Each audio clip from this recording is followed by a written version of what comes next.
Ya, sahabat Cari dimanapun berada, pada episode kali ini kita akan membahas terkait tentang kronologi, korelasi, dan kebuntuan verifikasi tes DNA.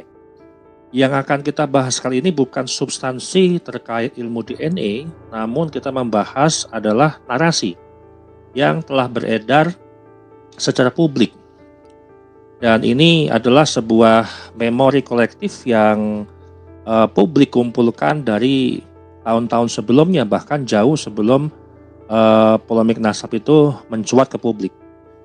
Nah, sebenarnya sejak kapan sih tantangan tes DNA itu muncul gitu ya? Ini yang perlu kita ketahui dulu. Kita bisa meriset lagi sejak kapan tes DNA ini menjadi sebuah tantangan yang muncul di diskursus publik gitu ya. Isu tes DNA itu bukan lahir dari sebuah ruang akademik sebenarnya. Dan juga sebenarnya bukan lahir dari tesis keimat ya. Isu tes DNA ini lahir dari ruang publik, dari pernyataan tokoh, ceramah, dan debat terbuka sebenarnya. Dan kurang lebih sejak pertengahan 2019 sampai 2020 ya, publik mulai mendengar tentang tantangan tes DNA yang waktu itu ketika kasus Nikita Mirzani dan Habib Rizik yang menyatakan bahwasannya kalau mengaku zuriyah Nabi maka tolong dong untuk tes DNA. DNA itu bisa membuktikan. Nah, teman-teman bisa telusuri rekam jejaknya yang sudah ada di tahun 2020 itu kasusnya. Nah, di fase ini tes DNA diposisikan sebagai alat penguat klaim, bukan sebagai ancaman sebenarnya. Nah, poin penting yang saya sampaikan di sini, saat itu belum ada sebuah larangan, ya, belum ada sebutan haram ketika waktu itu, dan publik sosial media pun masih sangat organik untuk menanggapi hal itu. Nah, dalam pembahasan materi ini saya akan bagi menjadi 2 episode. Yang pertama kita membahas tentang kronologi, korelasi, dan kebuntuan sebuah verifikasi tes DNA. Dan nanti yang episode keduanya itu kita membahas data yang terkait tentang tantangan tes DNA di tahun 2020. Nah, yang mau kita bahas itu adalah justru narasi yang dilempar ke publik, ya, adalah sebuah narasi keberanian untuk diuji. Nah, pertanyaannya, kenapa tes DNA yang lalu gitu ya terkait langsung dengan nasab Ba'alawi yang kemarin juga pernah disampaikan waktu kasusnya Nikita Mirzani untuk meminta dan menantang Habib Rizik untuk tes DNA. Nah, sebenarnya masalahnya sederhana teman-teman. Klaim nasab Ba'alawi ini itu bukan klaim yang biasa saya lihat gitu ya. Ini sebuah klaim biologis sekaligus historis gitu kan. Nah, secara biologisnya apa? Yaitu keturunan gitu kan. Secara historis berarti jalur nasab panjang lintas sanad, lintas abad gitu ya. Nah, begitu klaim ini masuk ke ruang publik modern, publik otomatis bertanya dengan cara yang berpikir modern juga. Mana buktinya? Ya, bukan karena publik itu kurang ajar, tapi karena model pembuktian lama itu tidak cukup menjadi bukti di mata publik digital gitu ya. Nah, disinilah tes DNA menjadi sebuah simbol ya, bukan sebuah sebab.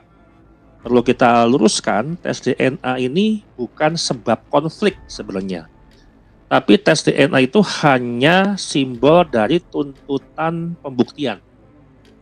Nah, kalau hari ini tes DNA itu ditolak, maka seharusnya muncul bukti lain yang setara atau lebih kuat daripada tes DNA. Masalahnya itu tidak pernah muncul sampai dengan hari ini. Nah, hubungannya apa dengan tesis keimat? Keimat tidak memulai dari tes DNA langsung. Justru tesisnya keimat ini yang sangat sederhana ini menghantam kepada inti dokumen nasab yang terputus sepanjang 550 tahun gitu ya. Kemudian tidak ada manuskrip sezaman yang sahih. Kemudian verifikasi dilakukan sepihak tidak ada audit independen, gitu ya. Nah, yang diminta oleh KIMAT itu tunjukkan bukti primer yang sahih dan bisa diuji. Nah, sampai hari ini tidak ada kitab baru atau klaim baru, temuan baru, dokumen sejaman yang baru, atau tidak ada manuskrip otentik yang lolos uji filologi modern, atau tidak ada sebuah bukti baru yang ditemukan di sekarang ini. Nah, terlebih juga terkait tentang 12 pertanyaan Robito Alawiyah itu yang tidak pernah terjawab sampai hari ini. Dan apa yang terjadi sebenarnya? Nah, yang publik tahu ya, 12 pertanyaan Robito itu bukan sebuah pertanyaan yang sembarangan. Isinya itu menyasar kepada metode validasi nasab, sumber primer, kemudian siapa yang mengaudit, kemudian standar apa yang dipakai, dan apakah ada sebuah koreksi data, kan gitu. Faktanya, tidak satu pun dijawab secara metodologis.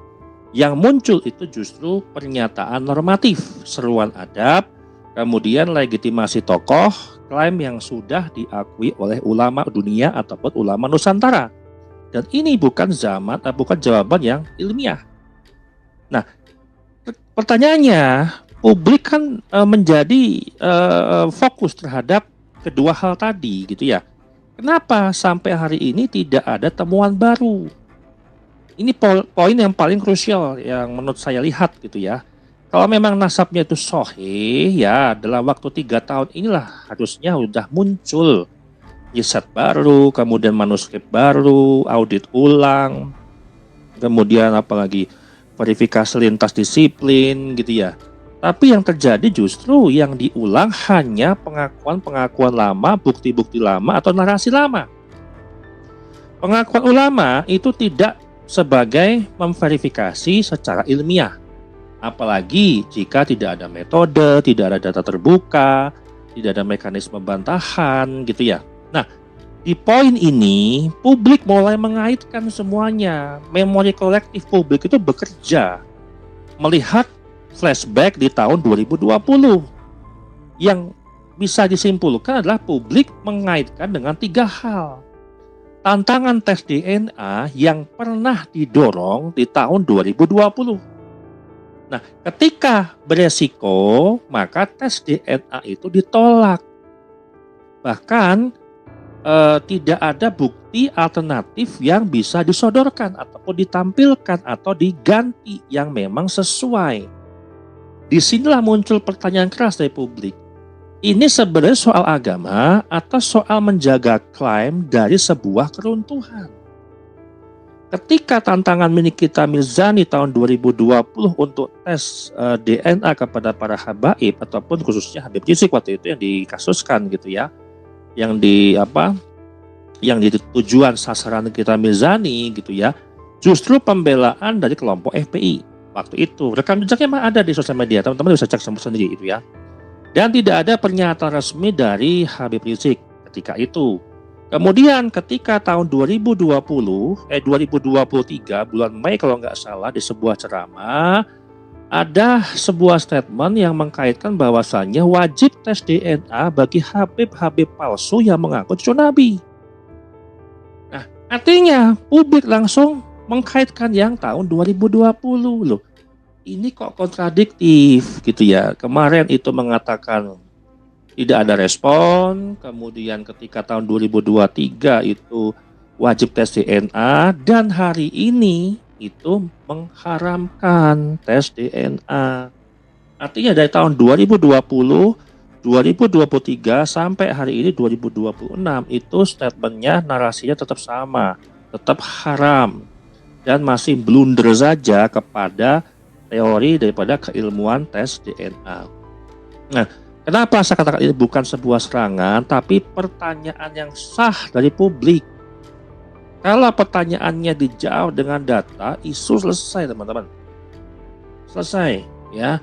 Tapi karena tuh yang muncul justru play victim, kemudian framing Wahabi, tuduhan intelijen, serangan personal, apalagi kalau kita bahas tes DNA, itu merendahkan keilmuan orang lain yang jelas-jelas sudah menempuh pendidikan sampai S3 tapi nggak mampu untuk menjawab data. maka secara tersendiri publik itu makin yakin, oh masalahnya bukan di data ternyata, tapi di narasi. Narasi yang dibingkai, yang dibungkus untuk menyembunyikan sebuah data yang memang data itu tidak bisa divalidasi atau tidak mau diverifikasi secara ilmiah. Nah, tes DNA intinya teman-teman bukan sebuah inti masalah, tapi tes DNA hanya cermin. Yang sedang dipertanyakan publik adalah kenapa klaim sebesar ini tidak pernah mau diuji ulang secara terbuka. Dan selama tesis Keimat tidak dijawab, kemudian 12 pertanyaan Robito juga tidak disentuh sama sekali, kemudian tidak ada temuan baru, maka pertanyaan publik akan terus hidup dengan atau tanpa tes DNA. Artinya apa?